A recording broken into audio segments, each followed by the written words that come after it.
Alright, hello everyone. Welcome to today's lesson. And today I am going to be talking to you all about plot structure. Now, before I get into my lesson, I just wanted to explain that for these next coming weeks, I think I'm going to try to lessen the amount of pre-recorded lesson videos I do, and I'm going to try to keep it to one or two at the most. This week there's only going to be one because I have an overall bigger assignment for you all this week. I think what I'm going to be trying to do with this short story unit is we're keeping with the interlopers this week for now, because I think this lesson lends to continuing to use the interlopers and continuing to use that short story. But we will be moving on to a different short story next week. But I'm going to try to keep to one lesson video a week, maybe two, and this week there will only be one because of your longer assignment. Well, actually, there's two, but the first one is actually only like a 5-minute video. And hopefully, you all have already watched this video on my Google site, where I just once again remind you all how the Google site is going to work, and the fact that our Google site is going to be functioning now as the central place where all my videos will be posted, and there will be direct links to assignments and everything like that. This way, you all see the whole week ahead of you, and you can just use this place as a more succinct place to watch videos and stuff, so that I don't make Google Classroom as confusing, because I think Google Classroom was starting to become really overcrowded and everything like that. So now Google Classroom is only functioning as a place where you turn in work. Now, right now, I only have things in drafts because I'm recording this on Friday, but you all will be watching this on Tuesday, and by Tuesday, everything will be visible to you all. But everything will be in order on Google Classroom, so you'll need to read this first, which this will have you go to the Google site and see everything for the week. Then you'll have to do your grammar opener, and then this video will be number 3. The assignment for this video will be number 3, and it'll be listed below this. So I just advise you to go in the order of things as it is shown on Google Classroom and on the Google site, instead of going all over the place, because if you do, you will be confused. It just makes sense to go in order. All right. So enough talking. Let me go ahead and get into what we're actually talking about today, which is plot structure. Now, some of you all might already be familiar with plot structure to a certain degree, but this is serving as mainly an important refresher because plot structure is going to be something we're going to be getting a lot deeper into when we start reading Into the Wild. So we're doing it on a smaller scale with short stories, but once we get into the wild, we're going to be doing plot structure on a much deeper level and be analyzing it a lot more.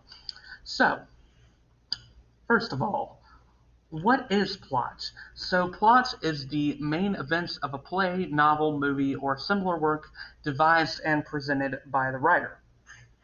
So basically, the plot is what happens in the story.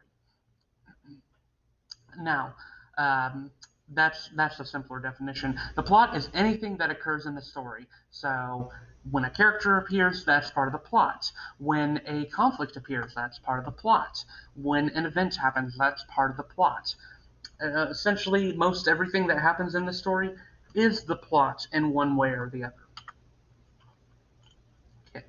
Now, what I'm showing you here is something called Freytag's pyramid. And for those of you who do not know, this is just sort of a diagram representation of the typical plot structure. Now, I say typical, and I put an emphasis on that because not every plot is going to look like this, but most conventional plots do. And certainly the books we're going to be reading this year do have this conventional plot structure, where there is an exposition, and there is a rising action. And I'm going to be explaining these in more detail in just a second. But the exposition, then there is the rising action, then there is the climax, then there is the falling action, then there is the denouement, which is also often called the conclusion or the resolution of the story. And as you can see, this is sort of organized in a specific pyramid form, and that's for a reason. It's to visualize how the plot is structured. It actually gives you a visual representation of what the plot looks like. So you might be asking, what are each of these parts of the plot? What do they mean? So I'll be going over each of these. And I generally advise you all to take notes on this. I know I've already put a stopping point in the video where y'all can take notes, but I would advise you all to continue to do that. So, the exposition. This is what starts the story off. Essentially, where we're introduced to everything. It establishes our main characters. Now, this doesn't mean every main character is going to be introduced in the exposition. In a lot of stories, some main characters don't even appear until the middle of the story. But for the most part, our most important character, at least the most main character who we're following for the whole story, will be introduced here. And it also establishes other things like our setting, what time period we're in, essentially what's going on. And this way, we're introduced to the environment of the story, and we get a general idea of what the story is going to be about. There's also something in the exposition which is very important, and that's called the inciting incident. And the inciting incident, which is also sort of like the conflict, but not exactly, is something that occurs which leads to the main problem or conflict of the story. So the inciting incident isn't necessarily the conflict, but it is something that leads to the conflict. And this will look different in many stories. In some places, in some stories, the inciting incident will be really hard to identify what exactly led to the conflict. But in other places, the inciting incident will be very obvious. And sometimes the inciting incident doesn't even have to be an issue or a huge problem, but it is something that is still key, even if it doesn't look key right away. And we'll see that in an example we're going to go over in a little bit. All right, the rising action. So this was the second part of the pyramid where it was going up and going up to the left. So the rising action, this is where the story begins to pick up and more actions begin to occur. So the conflict has occurred at this point, essentially. And the rising action, the conflict has started to happen. So there's more things going on, and the character is essentially trying to find a way to solve this conflict. They go on some sort of journey, at least, in the rising action. Everything that happens here is leading up to the most important part of the story. Now, that isn't to say that none of the rising action isn't important, because the rising action is, in fact, important. The events here have to work, they have to make sense in order for the main part of the story to actually work and to actually leave some sort of impact on the reader. So authors take a lot of care in making the rising action look good and making the rising action feel important and feel like it has meaning to the central story they're telling. And not every event here will be a big thing. Sometimes it'll just be characters talking with one another. Sometimes it'll just be a character going from one place to the other. But all of this is a rising action. All of it makes it feel like we're leading up to something. It's all like a build-up, essentially. Oops. And then we have the climax, which is the peak of the pyramid, and the peak of the pyramid is an appropriate name for it because, much like the peak of the pyramid, it is the highest point of the story. So this is where the biggest action event happens. This is where the most important thing happens to the story. It's where something that is truly impactful occurs and affects everything that comes after. Everything comes to a head essentially as the second bullet point details. And it doesn't have to be a big action sequence necessarily, but it is something that is so key to our character and so important to changing them forever that the climax just has to be that highest point. Doesn't mean that the high point will be high action, but it will be something high, like high emotion, high stakes, high event that impacts the character in a way that is impossible for them to have not changed. Something like that. And often in the climax, something important is revealed about our character, or there is something that happens that changes them forever. I mean, an obvious example of this is in Star Wars. In the first Star Wars movie, A New Hope, there is a clear climactic point where Darth Vader's fighting against Obi-Wan, for an example. And then we see our main character, Luke, watch as Obi-Wan is killed. And that is something that affects him forever because his mentor figure passed away. And Yeah, that's just a really big example, a really obvious example of climax. And in my opinion, almost no matter the story, the climax will be pretty clear. Now, in some stories, there's more than one climax. Like Into the Wild is a longer story, for an example. So there's going to be multiple climaxes. Sometimes the plot pyramid is going to repeat more than one time, and sometimes there will be like mini climaxes in the rising action. So it'll just really depend on the story. And I will get into more intimate details about that when we get into the wild. But for this short stories unit, the plot structure will stay pretty simplistic, and we won't have to do much manipulation to Freytag's pyramid. So that's what the climax is. Now, the falling action. Everything that happens after this is a result of the climax. That's why the climax is so important, because everything before the climax has to be building up to that point, and everything after the climax has to be at least directly affected by it in some way. Heather Lisa to the front office, please. Sorry about that, guys. But yeah, everything that happens here is a result of the climax. The character is affected, or the environment is affected. Something has happened that has changed the story for the most impactful way possible. Something about our character has changed, or the events here show us how the climax impacted not only the character, but sometimes their environment. So, sort of repeating myself here, but yeah, the climax has affected everything in the falling action. So something has changed here. Something has changed significantly, and just keep that in mind. And then we have the resolution, which is also referred to as the denouement or conclusion. The denouement, that's a hard word to say, is the word that was put in the pyramid diagram I showed you all originally. I often call this part the resolution. That's the more simple term. And this is pretty much exactly what it sounds like. It wraps up the story and brings it to a close. Now, a conclusion does not have to be a clean ending. It doesn't have to be a definitive ending. In a lot of stories, sometimes the conclusion won't always be the most satisfying or be the one we want, but it does still complete the story in one way or the other. And sometimes we just have to go right out and say, the conclusion isn't obvious here, but it seems like the story is ending out on a cliffhanger, which some stories do. Some stories' conclusion is a cliffhanger, especially if the story is a part of a series. So that's something to keep in mind as well with the resolution.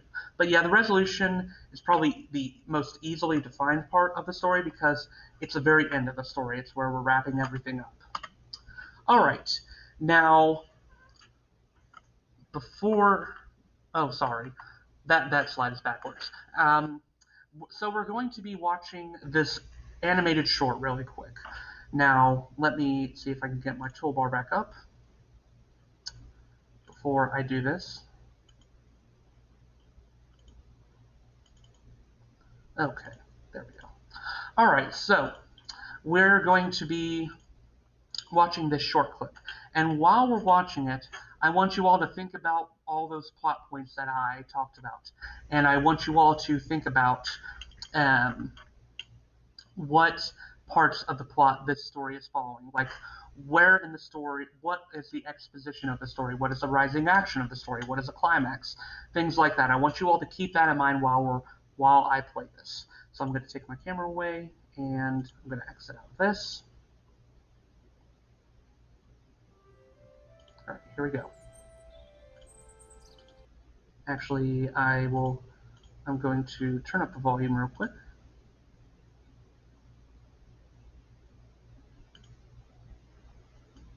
All right, there we go.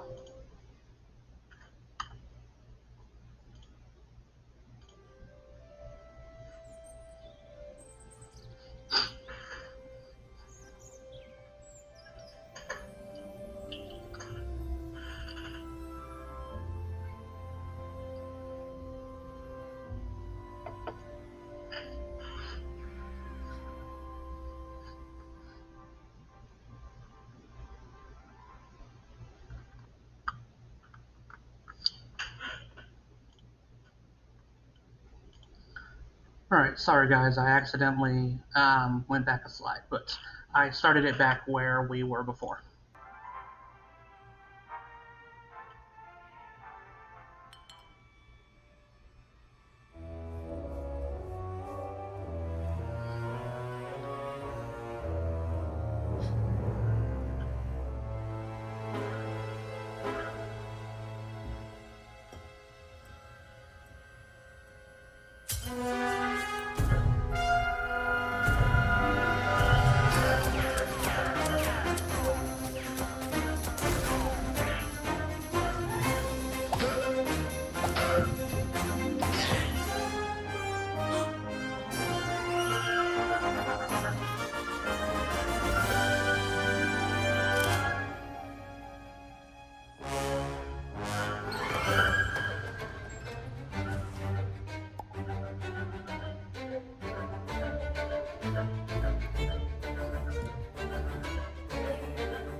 Alright, so that's the end of the video there.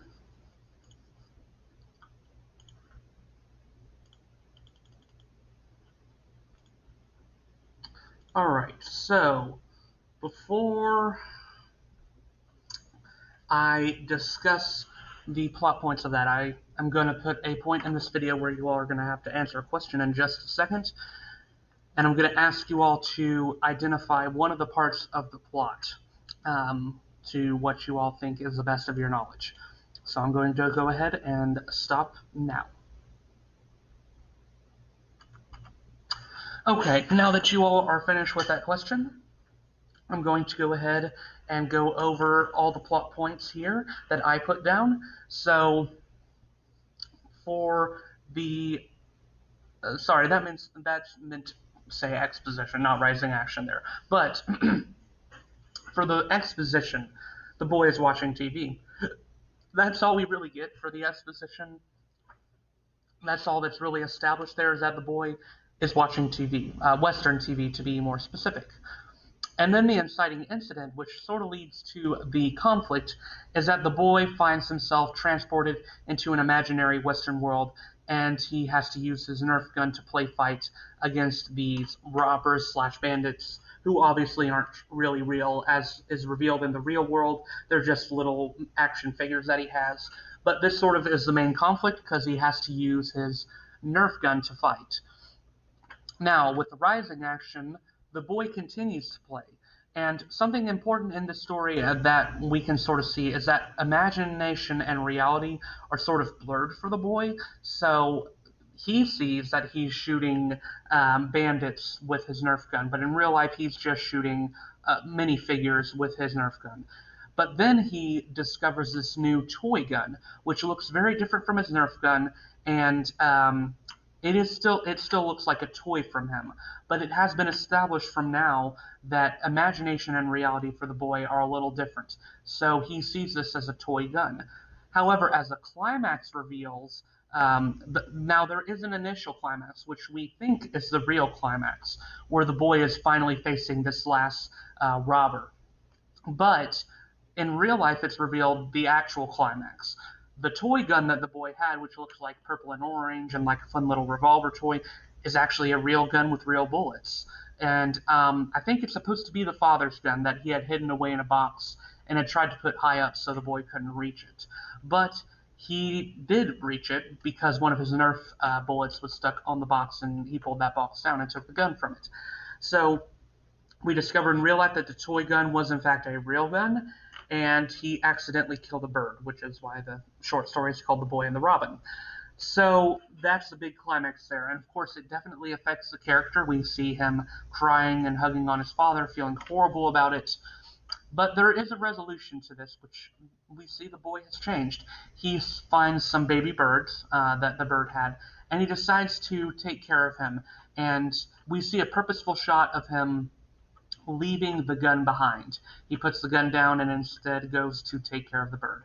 So he's leaving behind the gunplay because he let his imagination get the better of him for this, and he knows he needs to be more careful. Essentially, the lesson here seems to be that guns are not toys, and we need to be careful and realize the difference between a fake gun and a real gun. But yeah, that's the resolution of the story there, is that he leaves the gun behind and he takes care of the bird. So that's just a smaller example of plot structure and of how you can use that plot pyramid. All right, so now it's your turn.